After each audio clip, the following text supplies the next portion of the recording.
Sir, इनके bulldozer के चलते मैडम भारत के लोग सवाल पूछना भूल गए और भारत की जनता आजकल इतनी भूखी है कि खाने को धोखा भी खा लेती है। मैडम, भारत में एक मिडिल क्लास जो एक साल पहले एक वेजिटेरियन थाली 100 रुपये में खाता था, आज वही वेजिटेरियन थाली 152 रुपये की हो गई। टमाटर की कीमत 247% बढ़ गई, आलू की कीमत 180%, लहसुन 128% और तेल, नमक, आटा, मैदा 18%। पहले आम आदमी पॉकेट में पैसा लेके बाजार जाता था और थैली भरकर सामान लाता था, लेकिन अमृत काल में आदमी थैली भरकर पैसा लेके जाता है और पॉकेट में आलू, टमाटर, प्याज लेके घर वापस आता है। सर, माननीय वित्त मंत्री ने पहले कहा था कि बहुत हो गई महंगाई की मार, अब की बार मोदी सरकार, और आज उनके विचार में inflation is an international problem, महंगाई एक अंतर्राष्ट्रीय समस्या है। तो विश्व गुरु, विश्व बंधु इस अंतर्राष्ट्रीय समस्या का समाधान क्यों नहीं कर पा रहे हैं? Ma'am, 74% of Indians are unable to afford a healthy diet. The household savings have plunged to a 50-year low. Around 48% of the households in this country are facing a financial crisis क्योंकि उनका खर्चा उनकी कमाई से ज़्यादा है। The economic inequality in India is a 100-year high. The country's GDP growth rate for the second quarter 24-25 decreased to 5.4%, which is the lowest in 2 years. The government's total debt has reached a staggering 176 lakh crore, and the total debt is expected to soar up to 185 lakh crore by the end of the financial year. आज आपके उधार की वजह से हर हिंदुस्तानी पर 1.25 लाख का बोझ चढ़ गया और आप उनकी मजबूरी को अपनी ताकत समझते हैं। बंगाल में ऑल इंडिया तृणमूल कांग्रेस की प्रदेश युवा अध्यक्ष होने के नाते मुझे हर दिन कई नौजवानों से बात करनी पड़ती है। वो मुझे ये पूछते हैं कि मोदी जी ने हर साल 2 करोड़ नौकरी का वादा किया था, अर्थात 10 साल में 20 करोड़ नौकरी। उन नौकरियों का क्या हुआ, उन वादे का क्या हुआ? मैं बस उन्हें यही कह पाती हूँ कि पत्ते तो झड़ते हैं, उठाता है कोई कोई, वादे तो सभी करते हैं, निभाता है कोई कोई। Ma'am, as per the latest report by CMIE, the unemployment rate has risen to 9.2% in June 2024 as compared to 4.9% in 2013-2014.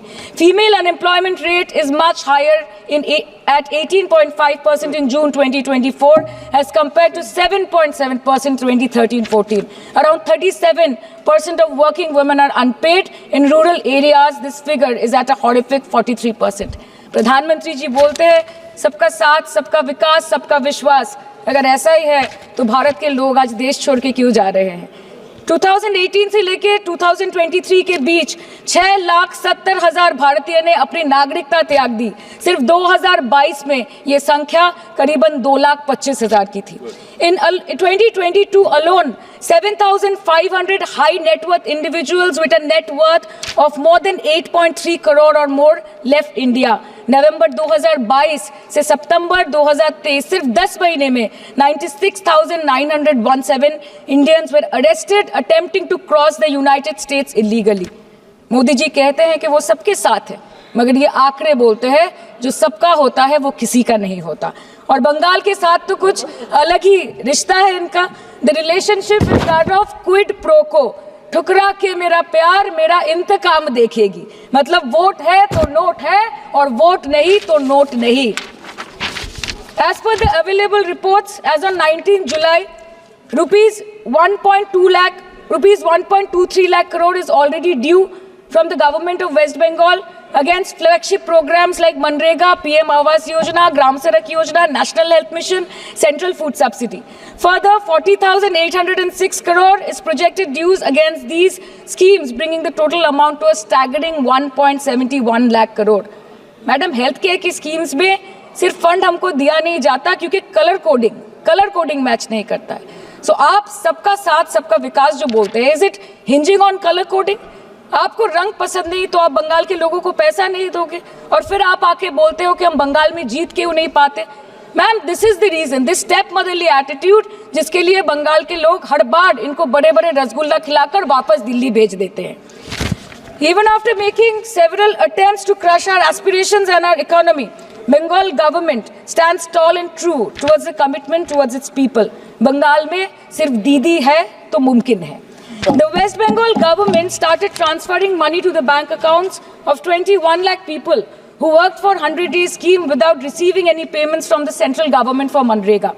Even before Ayushman Bharat, in Bengal, Shastra Shati, a cashless scheme was launched, providing treatment cost up to 5 lakh for per person belonging to any strata of the society.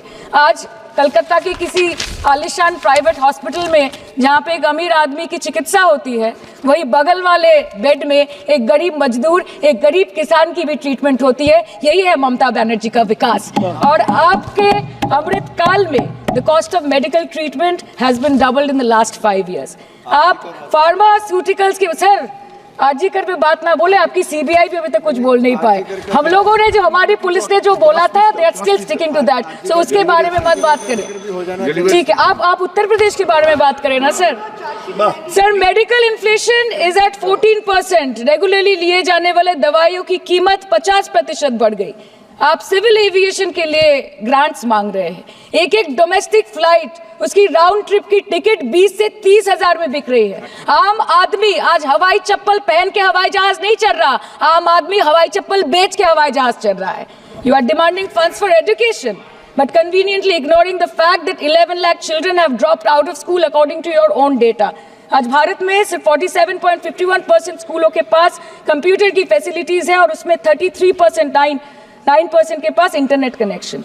In law and justice, you are not been able to provide legal aid to more than 1% of the eligible population. In public enterprises, 5.1 lakh public sector jobs have disappeared in the last 10 years. Railway में करीबन 2.5 lakh post बाकी हैं और उसमें से vacancy है in critical safety categories. नए भारत में आजकल ट्रेन पटरी के ऊपर कम और पटरी के बाहर ज्यादा चलती है। मुझे दुख लगता है इस सदन में ये कहते हुए मैडम कि मैंने अपने लोकसभा क्षेत्र जादवपुर लोकसभा क्षेत्र के लिए एक बारुईपुर कोबी सुभाष मेट्रो एक्सटेंशन की मांग की थी। मुझे डिपार्टमेंट से ये चिट्ठी मिली जिसमें उन्होंने लिखा है that this project is not economically viable and this project is unremunerative. तो आपको अगर सब जगह से पैसा चाहिए तो मुझे ये बात समझ में नहीं आती कि लोग खुद के लिए आपको वोट देते हैं कि आपके फायदे के लिए वोट देते हैं। मैं आपको इतना ही बोलना चाहती हूँ, दिस वॉज द रीजन अपने प्रॉफिट के लिए आज इन्होंने सीनियर सिटीजन का कंसेशन भी बंद कर दिया और सीना ठोक के ये बोलते हैं कि 2022-23 अर्थ वर्ष में हमने 15 करोड़ वरिष्ठ नागरिक से 2242 करोड़ कमाए। धन्यवाद माननीय सदस्य। मैं 2 बात और बोल के खत्म कर दूंगी कि लोकसभा पे खर्च करके क्या फायदा मैडम, जब यहाँ पे विपक्ष को बोलने का अधिकार ही ना हो। लोकसभा के लिए भी तो ग्रांट मांगा है ना मैम। और अभी सर बोल रहे थे कि बेटी बचाओ बेटी पढ़ाओ, तो 10 साल पहले मोदी जी ने लॉन्च किया था, लेकिन उसके 80% पैसे सिर्फ पब्लिसिटी और मार्केटिंग और एडवर्टाइजमेंट में खर्च कर दिए। आपके उत्तर प्रदेश, मध्य प्रदेश, राजस्थान में ना आप बेटी को पढ़ा पा रहे और ना आप बेटी को बचा पा रहे। बंगाल आए और देखिए कि ममता बनर्जी ने विधानसभा में अपराजिता एक्ट में बिल पास किया है, कन्याश्री किया है। आईफोन लेना हुआ अब आसान। परवेज मोबाइल में सभी ब्रांड का mobile, fridge, washing machine, LED TV, battery, inverter EMI पर मिलता है। आधार कार्ड, पैन कार्ड या क्रेडिट कार्ड लेकर आएं और अपना मनचाहा सामान लेकर जाएं, वो भी आसान किस्तों में। Parvez electronics and mobile, Kadma, Chandni Chowk. 72 61 88 9 786।